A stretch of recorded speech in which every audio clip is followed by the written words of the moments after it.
Fools!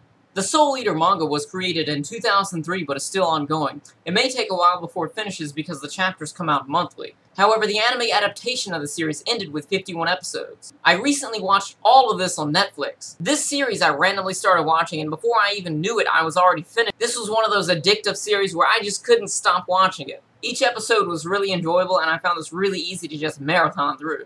Soul Eater is a Halloween-themed shonen comedy series. In the unique world of Soul Eater, there are two different types of people, Meisters and weapons. A Meister is a person who wields a weapon, and a weapon is a person who transforms into a weapon.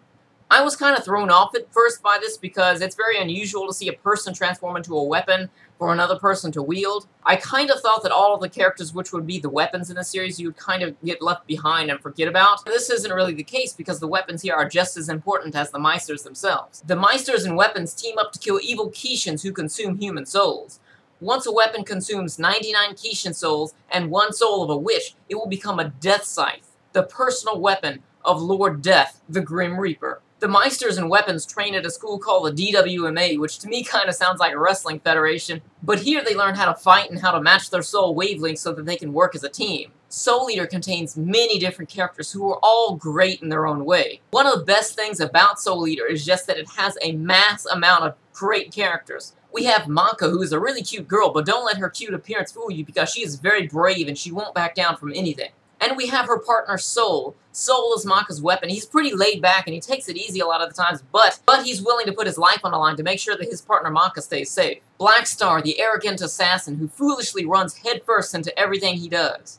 This character, I didn't really care for him at first because he was really caught up with himself and he's very arrogant, but over time, he has a lot of development and you can actually see that over time his arrogance and his will to become the best at everything just pushes him further and further and further. He keeps pushing himself until he is the best. Even though I didn't like him at first, his character really grew on me, and he's actually a pretty funny character as well. And we have Death the Kid, who is my favorite character of the series. He's the son of the Grim Reaper, and he has a huge case of OCD where everything has to be completely symmetrical. There are times when he'll be in a fight and he'll almost be losing the battle, but then he realizes how asymmetrical the enemy is, and that really just pisses him off, and he'll just go and beat the mess out of the enemy. My second favorite character of the series is Franken. Franken appears to be a pretty laid-back, kind of friendly guy, but he has this side of him, this dark side, where he wants to dissect and cut everyone around him into pieces and experiment on them. Two of my favorite minor characters within this series are Sid and Mifune. Sid is the human-turned-zombie thanks to Franken.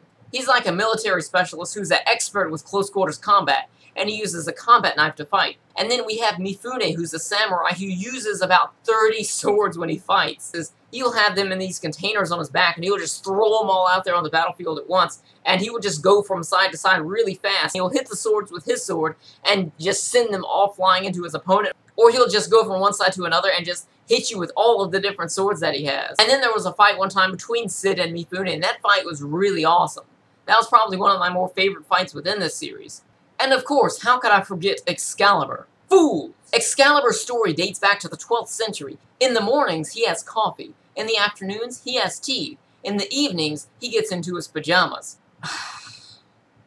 One other great thing about Soul Eater is that there are many different villains here. Even though the series is only 50 episodes, there are many different types of villains here, but some of the more stronger villains consist of witches. One of the witches really reminds me of Orochimaru from Naruto. And then, of course, the main antagonist within this series, Ashura. He's actually the strongest Kishin, and he's really creepy. When we first see him, he makes clothes out of his own skin by just stretching his own skin around himself. And his aura is just so evil and so wicked that he gets into people's heads and he just screws with their mind. And he shows them all of these hallucinations and they think that they're getting killed and all of these really crazy things. It's a real shame that Soul Eater had to end because the fights here are just insane. They really pull out all the stops. This series is really funny. I was laughing out loud on many occasions when watching this. The art style here is very beautiful, bright, and colorful, even though it has a dark horror theme to it. Like, you will look at this and all the characters look really cute, but then there are some episodes where you see some of the enemies get cut completely in half. Like the first episode of this, you see a random human get cut in half and her soul gets eaten by a Kishin. That's just the first episode. The music here is great as well. I really enjoyed the openings to the series. There are two different openings, but the first one was my favorite overall, even though they were both great. And of course the dub. I watched the series in dub on Netflix, and I felt that the English here was really great. I think that if the Soul Eater anime kept going on, it would be one of the more popular shonen anime series. This anime splits from the manga about halfway through. A lot of the people here were upset about the ending. I didn't think it was half bad, but I definitely think it could have been better. But regardless of how Soul Eater ends, I highly recommend this anime. It is a must-watch. You can own this on DVD, on Blu-ray, or you can even watch this on Netflix. If you've seen Soul Eater, then let me know what you thought about this in the comments section below. Thank you all for watching, and I'll see you later. Fools!